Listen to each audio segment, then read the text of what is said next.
gracias, doctor Gustavo Morales, doctor Clavijo, doctora Ingrid, muchas gracias, externadista.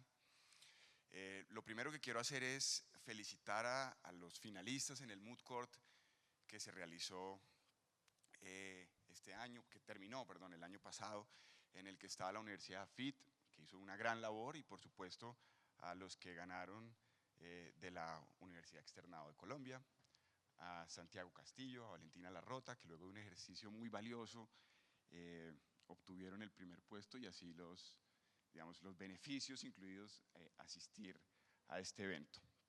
Lo segundo, doctor Morales y doctor Clavijo, muchas gracias por el homenaje a mi señor padre, que fue una persona que quiso, amó este sector y lo defendió hasta el último día. Ya entrando en materia, lo que sí quiero decir es que el doctor Vivas aquí nos presentaba una sentencia, nos decía que tenía otras, y hay sentencias buenas, pero hay otras muy cuestionables, y que son cuestionables no solamente para un sector, son cuestionables para quien interpreta el ordenamiento jurídico, y dentro de esas labores de la universidad está precisamente promover la correcta interpretación del ordenamiento jurídico. Es decir, yo aquí hablo como universidad, entonces como un día dijo el doctor Juan Manuel Díaz Granados, yo que soy universidad puedo decir lo que quiera. ¿Sí o no?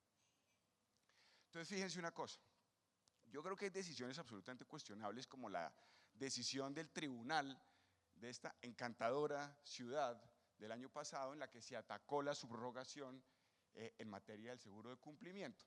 Y yo creo que esas decisiones, ese tipo de decisiones que si bien están cargadas de, digamos que una buena intención, casi todas,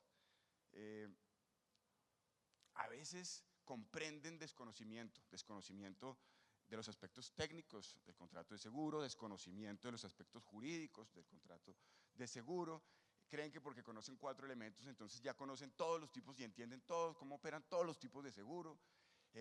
Desconocen la estructura subjetiva de este contrato, desconocen que una cosa es la parte formal y otra cosa es la parte material de un negocio jurídico, desconocen que el negocio jurídico se tiene que examinar no solo como acto, sino como relación jurídica, y eso necesariamente lleva a que haya algún tipo de catástrofe jurisprudencial, ¿cierto?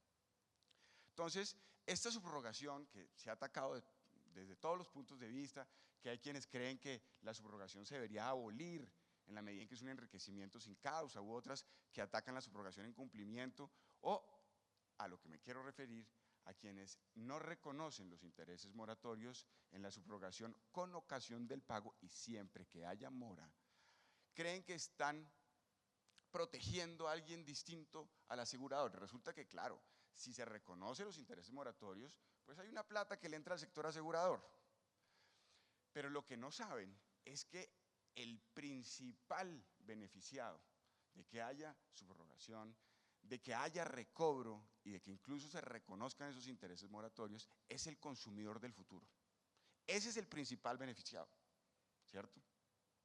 Ahora, la doctora Luz Elvira ayer decía, hay que traer más gente al sector.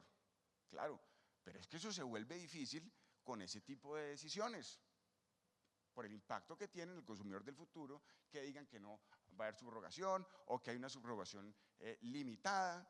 Yo creo que esa es, doctora Luz Elvira, también una conversación que usted tiene que tener con las cortes y con los tribunales. Pero lo que vengo a hacer es realmente como una insistencia, como una moción de insistencia para que no nos conformemos, y no nos conformemos quiero decir no solamente el sector, sino que también aquellos que debemos promover la correcta interpretación del derecho. Y que no nos conformemos con la posición de la Corte, según la cual no se deben reconocer intereses moratorios al asegurador con ocasión de la subrogación y por supuesto siempre que haya mora. ¿Sí? Y lo único que nos han reconocido a partir del 2005 en una sentencia en la que fue magistrado el doctor Carlos Ignacio Jaramillo, además una sentencia valiente en la medida en que arranca es como un salvamento, y ustedes saben lo que es darle la vuelta a una ponencia en la Corte, lo único que nos reconocen es la indexación.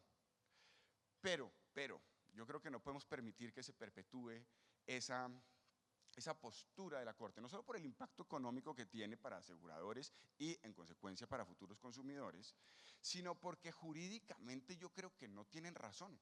¿sí? Ahora, en la parte económica ustedes pueden llegar el lunes a su oficina, pedir las cifras de recobros, mirar desde cuándo hubo mora, porque tiene que haber mora, obviamente, y mirar en qué momento les pagaron y a eso aplíquenle la tasa del 1617, numeral primero, el 6%, solo por ser conservadores el 6% para que vean cuánta plata están perdiendo. Y yo creo que esa es por lo menos una motivación, no la fundamentación, pero sí motiva. Ahora, jurídicamente creo que tampoco tienen razón.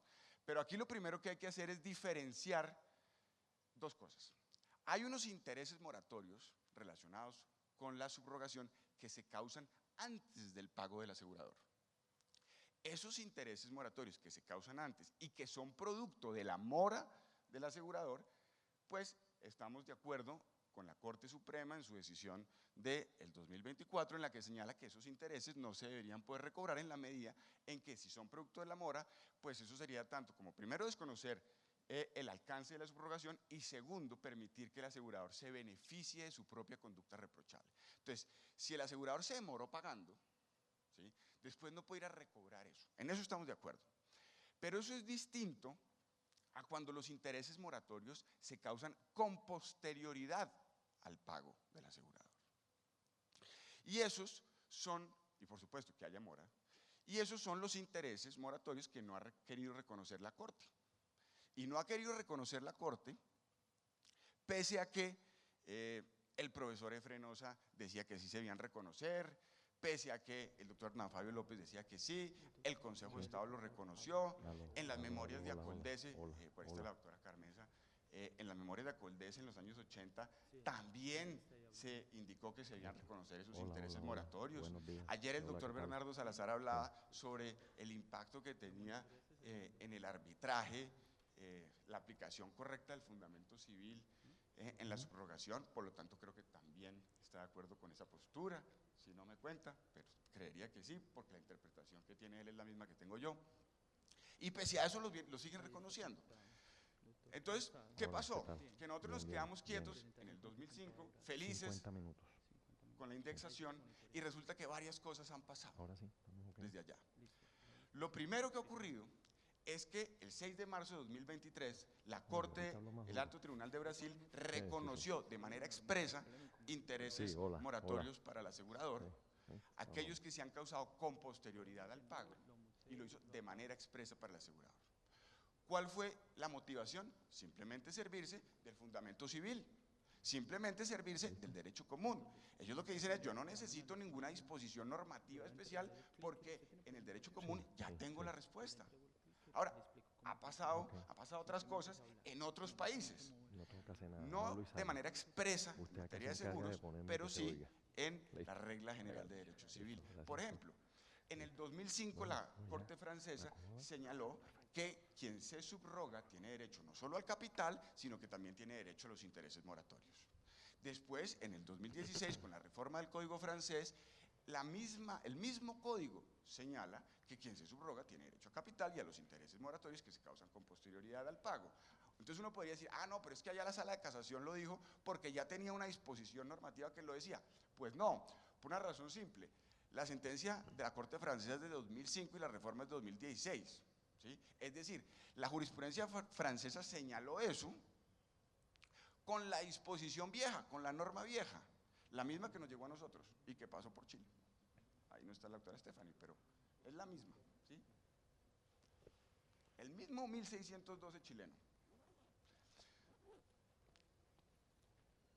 Pero fuera de eso uno podría decir, ah, pero es que entonces fíjese que la legislación francesa lo modificó, por lo tanto antes no se podía. No, la legislación francesa lo que hizo fue aclarar que no se podía. Realmente ellos no modifican la regla, ¿sí? Para que después no llegara un juez proactivo a cambiar eso. Pero eso no solamente también es en Francia, en Inglaterra también. En Inglaterra en el año 2015, en el caso del Banco de Chipre contra Menelou, también dijo la Corte inglesa que quien se subroga tiene derecho a capital y a intereses moratorios. Y en Estados Unidos también. La Corte de Texas en el 2010 llegó y dijo, quien se subroga tiene derecho a capital y a intereses moratorios. ¿Sí? Es decir, noten ustedes que hay una tendencia necesaria al reconocimiento de intereses moratorios en adición al capital. ¿Sí? Los chilenos también, en sentencia del 2012, ayer la revisaba con la doctora Stephanie. en sentencia del 2012, también señaló que quien se subroga tiene derechos. Entonces fíjense que no solamente es el doctor Ospina Fernández, el profesor Ospina Fernández quien decía eso, ¿sí?, sino que también lo dice Alessandri en Chile y también lo han dicho en muchos países. Es decir, hay una tendencia no solamente en los sistemas romano-germánicos, sino también en los de common law para reconocer intereses moratorios a quien se subroga. Con nosotros no. Nosotros felices con la indexación. ¿Sí? Además, una indexación que se reconoce apenas en el 2005, porque antes se entendía que solamente si yo pagaba 100 podía ir a recobrar 100, pero esos 100 cuantitativamente, así no me alcanzara para lo mismo, siguiendo un poco, digamos, un estricto principio nominalista que se desarrolló con Dumoulin en 1500, el papiniano francés, le decían, en 1500, que después pasó por Potier, que llegó al Código francés, que después llegó, por supuesto, a Chile, Andrés Bello, lo llegó a Colombia y tome, ¿cierto? Pero esta sentencia del 2005, sirviéndose un poco del valorismo, lo que señala es un valorismo además que viene de 1923, de la sentencia alemana de 1923, con ocasión de la guerra, termina diciendo, oiga, ese riesgo de depreciación del dinero por el paso del tiempo no se lo podemos asignar al asegurador o no se lo podemos asignar a quien va a pagar. Por lo tanto, si la persona paga 100, tiene que ir a cobrar, no cuantitativamente, sino cualitativamente esos 100 para que la plata le alcance para lo mismo, ¿cierto? Pero nosotros no, nosotros felices hasta 2005 sin indexación. En 2005, por lo menos, esa sentencia en la que es magistrado el doctor Carlos Ignacio Jaramillo nos reconoce indexación en una sentencia que su justificación es magnífica, que esa misma justificación serviría para el reconocimiento de intereses moratorios y que la única razón, creo yo, lo tengo que hablar con el doctor Carlos Ignacio, la única razón por la que no se reconocieron intereses moratorios ahí, porque la justificación es la misma, es que no se pidió y por congruencia no lo podían pedir, no lo podían declarar. Pero entonces, fíjense ustedes que la Corte sigue diciéndonos, no, no se puede. No se puede principalmente por tres razones. No se puede reconocer intereses moratorios, primero porque es que el artículo 1096 señala que solamente se puede hasta concurrencia del importe, entonces usted no puede pedir nada más. Es decir, si usted sufre un daño cualquiera, usted no lo puede pedir, solamente eso que pagó. Segundo, dicen, es que cuando el asegurador paga, ¿sí?, lo que está es cumpliendo su obligación contractual y uno no puede sufrir daño cuando cumple sus obligaciones contractuales. Y tercero, entre otras menores, pero tercero, digamos, principal, dice, es que el asegurador no se puede enriquecer y si le reconocen intereses moratorios, dice la Corte, lo están enriqueciendo. Y todo eso yo creo que no es verdad. Entonces, fíjese, cuando uno llega a la subrogación y la quiere llevar a los intereses moratorios, lo primero que tiene que entender es que la sustitución, que la subrogación es una sustitución en el elemento subjetivo de la relación obligacional. Es decir, hay alguien que está en una silla y yo me siento en esa silla y lo saco en la medida en que lo indemnizo, en la medida en que lo reparo. Así la reparación no sea plena en la medida en que puede ocurrir que el contenido del contrato impida que la indemnización sea plena. Pero yo pago todo lo que tenía que pagar como asegurador. Ahora, cuando el asegurador paga una obligación que le es propia y una obligación que le es ajena, como lo decía el doctor Inestrosa y como lo decía Andrés Ordóñez, y que le es ajena, porque si fuera solo propia, entonces el pago del asegurador tendría como efecto la extinción de la obligación, y eso no es lo que ocurre acá. Acá lo que hay es una sustitución, y cuando se da esa sustitución, entonces se reciben, de acuerdo al 1670 del Código Civil, efectos de la subrogación, se reciben todas las acciones, derechos y privilegios que tenía el acreedor original. Y el acreedor original sí tenía derecho a que le repararan los daños, porque en ningún ordenamiento sensato se permite que quien es dañado no sea reparado, que quien daña y no repare, y resulta que cuando hay mora hay daño. Pero tiene que haber mora, doctora. Tiene que haber mora, ¿sí? Ahora, la mora no es algo exclusivo de la responsabilidad contractual y entonces se constituye en mora solamente con fundamento en el 1608 del Código Civil que se refiere a la constitución en mora, artículo que además el doctor Inestrosa decía que era un artículo que se tenía que leer al revés para entenderse bien. Doctor Inestrosa. En la responsabilidad extracontractual también hay lugar a la mora, ¿sí? Lo que pasa es que no es si hay o no hay, eventualmente mora y daño, es desde cuándo.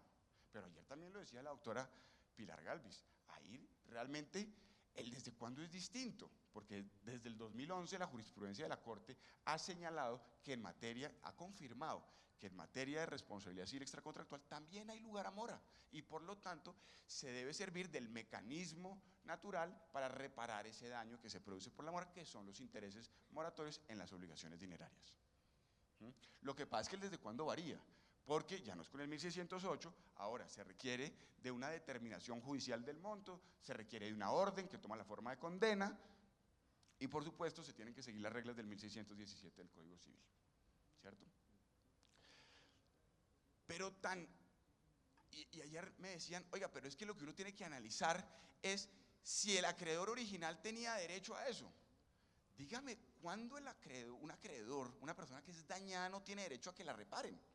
Pero en el caso concreto, fíjense que la misma jurisprudencia indirectamente ha dicho, claro que tiene derecho, claro que el acreedor original tiene derecho a que le reconozcan los intereses moratorios si lo han dañado. Tanto así que la misma sentencia del 2024, la que dice, oiga, es que si se causan los intereses moratorios antes del pago, producto del amor del asegurador, no los puede recobrar. Pero esa misma sentencia termina indirectamente diciendo algo y es, fíjese que el acreedor original sí tiene derecho a que le reconozcan intereses moratorios, tanto así que el asegurador los termina pagando.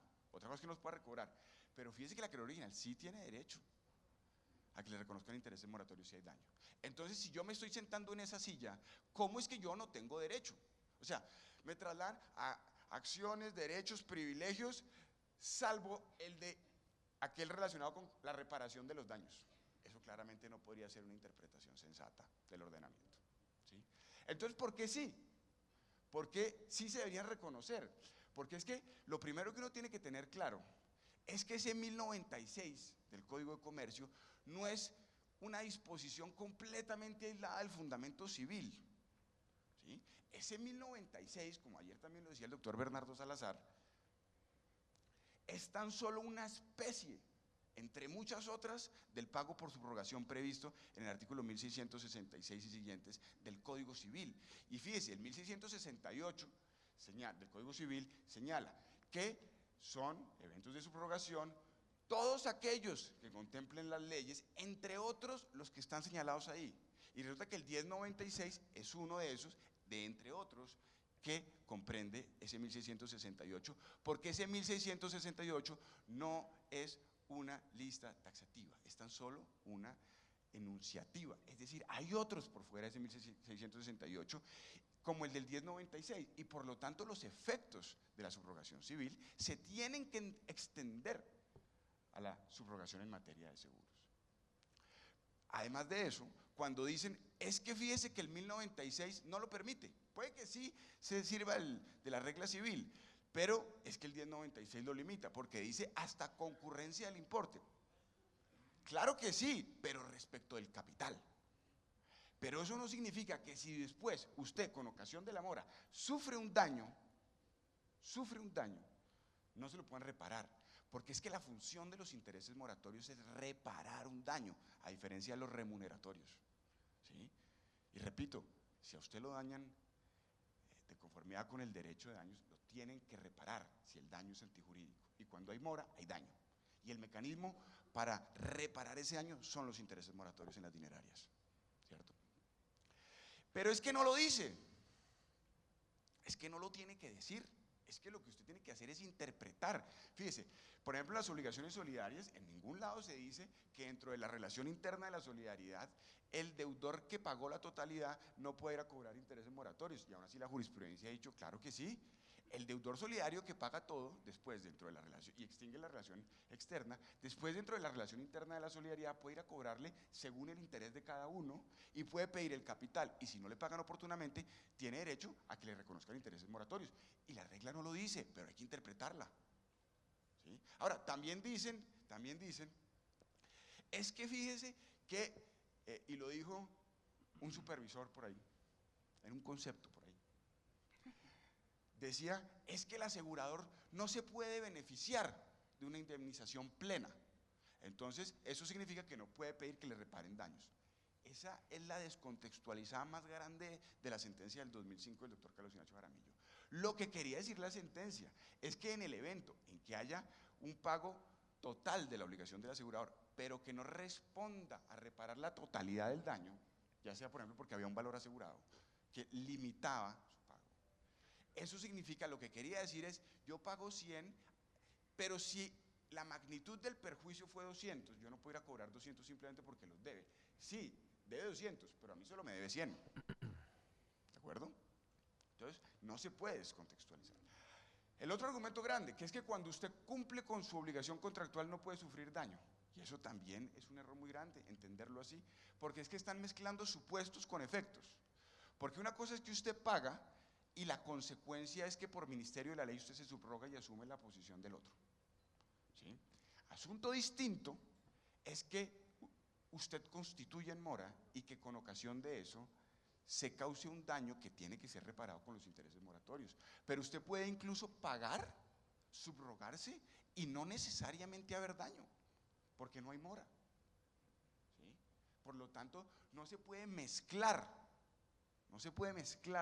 el pago de la obligación, el cumplimiento de la obligación, como modo natural de extensión de obligaciones, con el daño que sufre. No están atados. El pago es tan solo un antecedente de la causación de intereses moratorios, pero no es la causa directa. ¿De acuerdo? Ahora, ¿qué es que el asegurador no se puede enriquecer? Perdónenme, pero si lo que estamos diciendo es que los intereses moratorios reparan un daño, eso claramente lo que quiere decir es que no lo está enriqueciendo. Ah, pero es que como el lucro no tiene nada que ver, está reparando, no lo está enriqueciendo. Pero además se sirven del 1088 del Código de Comercio, que tiene una finalidad completamente distinta, ¿cierto? Pero además lo que les olvida es que ese daño que se causa por la mora es un daño que se presume. Es un daño que se presume. Ahora, lo que también se olvida, cuando no se reconocen intereses moratorios, es que existe una función preventiva y una función correctiva de la responsabilidad. Y en la medida en que lo que se está permitiendo es que quien daña, y con ese daño me estoy refiriendo no al siniestro, sino que me estoy refiriendo al daño relacionado con la mora, entonces se está permitiendo que quien dañe no repare, porque no está reconociendo los intereses moratorios, ¿sí? Y además se está enviando un mensaje absolutamente negativo, ¿sí? Que precisamente transgrede esa función preventiva de la responsabilidad, y es, usted puede dañar, pero no tiene que reparar. Y ese claramente no puede ser el mensaje, ¿cierto? Porque además se olvida la función social del seguro, y es que a veces hay algún tipo de prevención con el sector asegurador. Y lo que no se terminan dando cuenta es que por desconocer los aspectos técnicos del seguro, por esa prevención que en ocasiones existe frente al sector asegurador, no se están dando cuenta que a quien realmente están impactando es al consumidor. Eso es un poco lo que les quiero plantear. Yo creo que necesariamente se debería reconocer los intereses moratorios, que necesariamente se debe reconocer que quien es dañado tiene que ser reparado.